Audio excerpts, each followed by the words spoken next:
Hello everybody, welcome to the Wonky Angle, where I talk about electronic music, both new and old.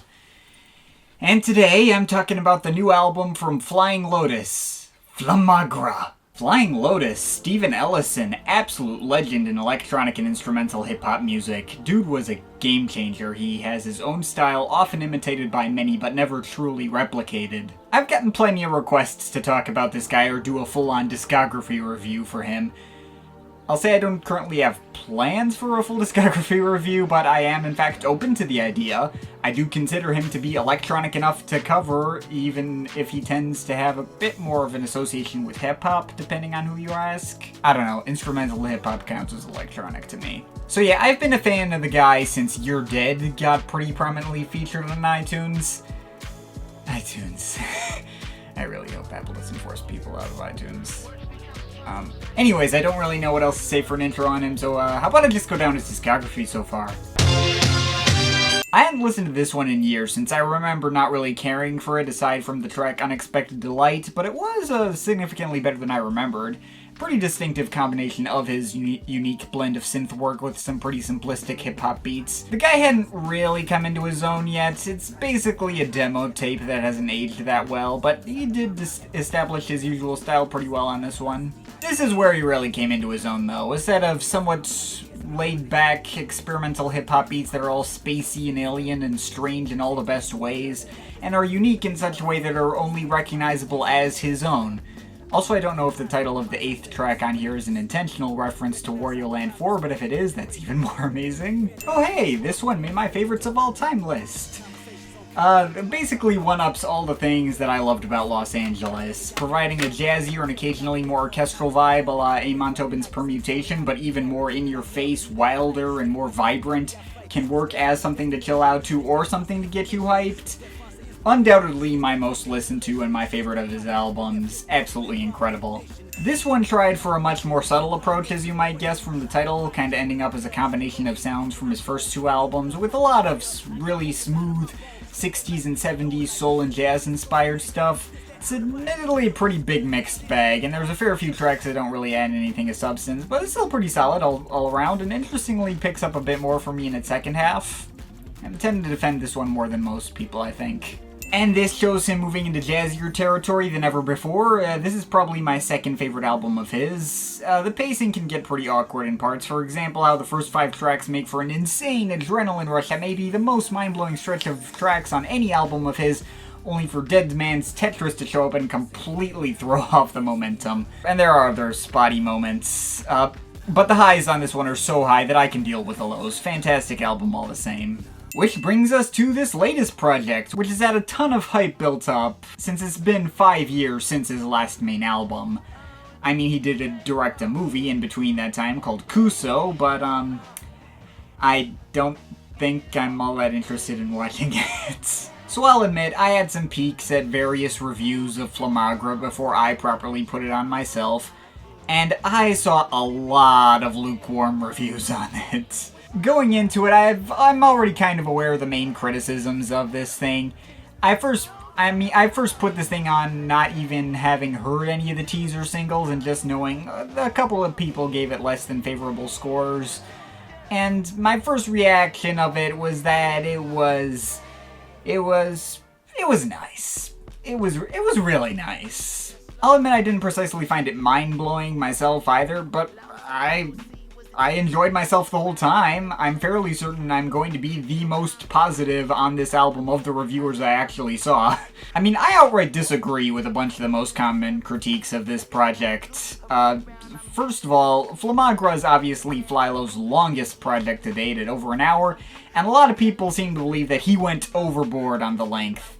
He added too much filler and did not do a good job of justifying the album being as long as it was. I can see where people are coming from on this one, but no, I was not bothered by this project's length or overabundance of tracks that didn't really add much to the conversation. All I could think was, bitch, I sat through the NTS sessions, you're calling this long and overstuffed? I know apples and oranges. Flylo projects usually don't break the 50-minute mark, let alone go over an hour. But still, it was hardly a problem for me. I may not have been on the edge of my seat the whole time, but I was never outright bored or felt like, oh yeah, this track just doesn't need to be here at all at any point. There are admittedly a lot of tracks that I just have nothing to say about. Post-Requisite, Heroes in a Half Shell, Capillaries, All Spies, Inside Your Home, Andromeda Pygmy, FF4, to name a few. But all the presence of these tracks did for me was change the kind of album this was for me. For me, Flamagra is his samiest album to date. There's a definite vibe and a sense of place to the entire thing, mainly driven by a reliance on live instrumentation and the kind of subtle old-school jazz soul sound, with quite a lot of tracks centered around the clavinet, you know, that 60s-ish keyboard sound that appears on, like, more than half the tracks on this thing, I think. But for me, like, this album is like a better version of his Until the Quiet Comes album. The production pops out at me a lot more, it has a lot more warmth to it, but the vibe is similarly singular and laid back. And there's no moments like that handful on You're Dead that just feel like they completely halt the momentum. There's a lot of tracks with guest features, many of which you wouldn't necessarily think would mesh well with the overall vibe of this project. But I feel like the filler tracks are used to pretty nice effect, building up into each other and making tracks feel like they fit together more. He does manage to make all of these highly varied features feel like they make sense next to each other, and the interludes that maybe don't fit as nicely into the general vibe, like Pilgrim Side Eye or Say Something, are still welcome additions to add some variety and flavor to this project. Like I said, it was never boring. And it became clear to me right on first listen that this wasn't going to be the kind of album where every track was crucial to pay attention to, or for me to really sit up and focus my full attention on. I mean, listening in depth is fun, but I don't enjoy it that much more than when I just kind of have it on in the background. For me, the vibe and overall flow of this album is easily its biggest strength, and the reason I looked forward to putting it on with repeat visits. Perhaps unfortunately I appear to be in the minority of people who feel this way about the album's flow and its length, but just in terms of the sequencing from track to track and the overall vibe, I may go as far to say this is his best flowing album since Los Angeles. Of course, best flowing doesn't necessarily mean best. Like, I think my biggest problem with this album is that I don't think Flamagra really does anything that Flylo hasn't already done before. I think it's his least inventive or imaginative project to date. There wasn't a single track on this thing that I felt like I was floored by or that really wowed me. There was no stretch on this album like the first 5 tracks of You're Dead. I was never like, whoa! The whole time I was just like, this is nice. This is nice. And maybe a couple of times I was like, ooh. But not super often. I primarily enjoy this album for the way it comes together as a whole, and I tend to listen to it maybe a bit more passively. I think it works better when I'm not paying attention to what tracks come when. I've listened to it enough times to know that anyways, but you know. So may as well discuss the tracks that I do have things to say about. The closest thing to a track that properly wowed me on this thing was the intro, Heroes. It had all this pitched down spoken word stuff before breaking into this super expansive blend of piano and strings and choirs. It sounded absolutely beautiful, then transitions right into this quick-moving, funk-tinged beat that sounds fantastic and has all these lo-fi voice samples. Even has Dragon Ball sound effects, because why the heck not? But yeah, first listen of this, I was like, damn, Flylo really knows how to open up an album. The next track that I have anything of note to add was More, featuring Anderson .Paak. That was a big favorite. If I have any complaint about this track is that there's 2 parts to it that do not transition into each other at all. The switch up is super abrupt and just sounds like 2 completely separate tracks.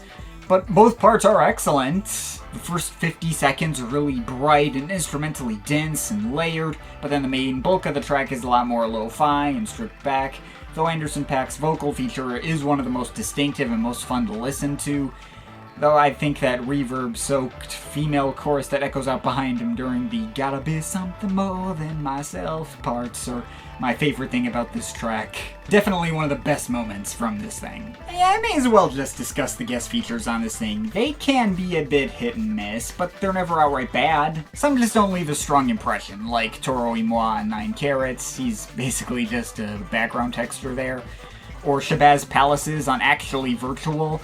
That appearance didn't really add anything, but didn't subtract from the experience either. Ishmael Butler was just there, and that's really all there is to say. Sometimes he had a feature that kind of rubbed me the wrong way a bit, but I always at least appreciated those being there for the sake of extra flavor and variety.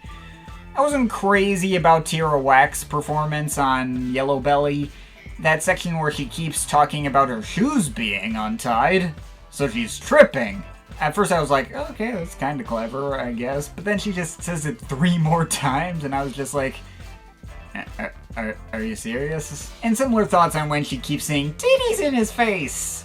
Though at least that's a weirder line and not a borderline dad joke, so it wasn't as annoying. I like the rest of her performance. She definitely has a distinct personality, and she doesn't sound like any other rapper I've heard, but, you know, that one part was just eh. And George Clinton's appearance on Burning Down the House was not that great either. The singing was not that good, and the falsetto-y, I know something that they don't know, was kind of annoying on some listens, but again, I do think he adds a weird off-kilter flavor that is a welcome addition in any case. All the other guest appearances here, they were solid. Little Dragon's appearance on Spontaneous doesn't give me anything to say, but I enjoyed it quite a bit.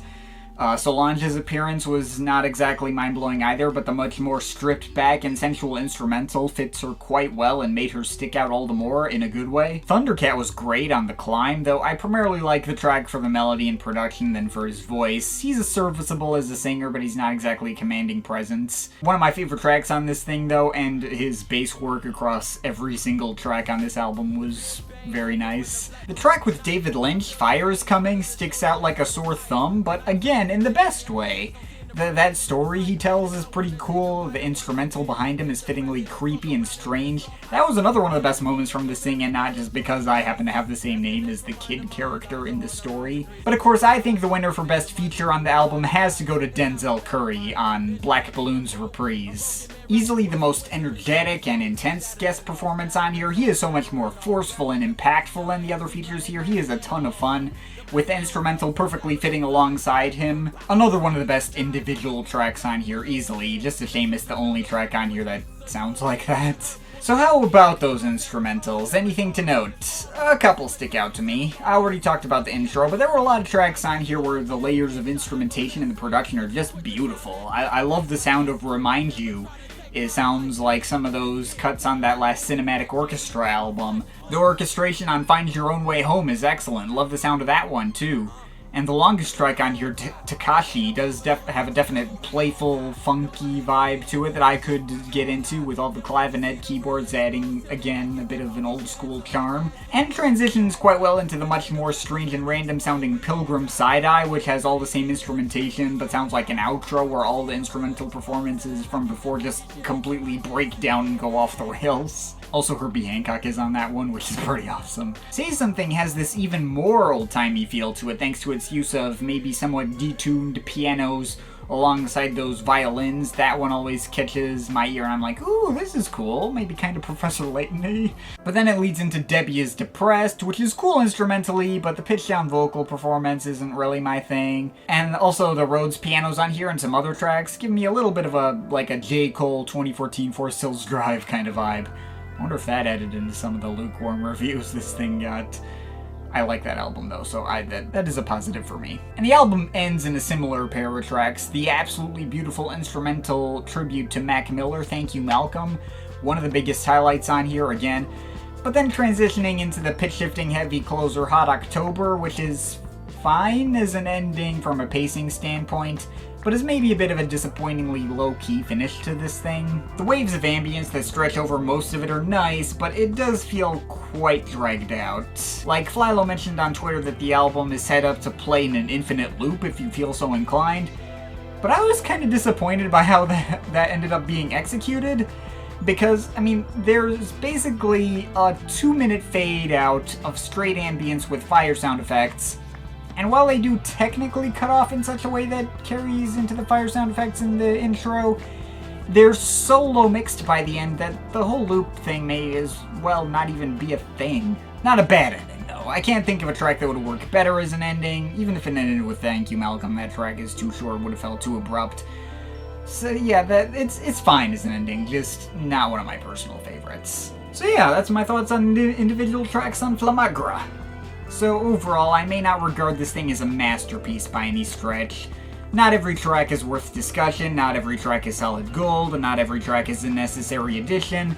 But I don't feel the urge to skip any tracks when I put this on. There's nothing super annoying or astonishingly out of place. As I've said before, this album is one that I think works best when I'm not paying attention to the track listing and kind of get myself immersed into the warm and lush old school vibe the whole thing carries. I can certainly feel like this album has a sense of place, and Flylo said he imagined this album kind of being centered around an alternate universe Los Angeles being powered by an eternal flame. And I like how that fire concept plays out, like how it both explores the destructive power of such a fire and how that could all go horribly wrong, but also how warm and comfy a lot of these instrumentals feel, and how fire is a symbol for energy and inspiration. Kind of like how they talk about it in Avatar: The Last Airbender. I will freely admit the fire concept is pretty loose, but, you know, so is the death concept on You're Dead. It certainly worked for me all the same. So I guess that's it. Flamagra is an album that does not quite reach greatness for me. It's his least original and his least inventive.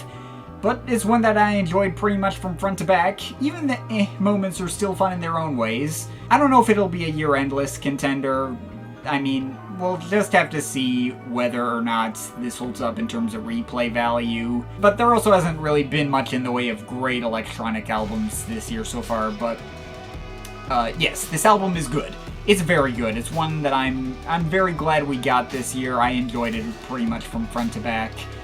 And yeah, I'm overall feeling a 7.7 out of 10.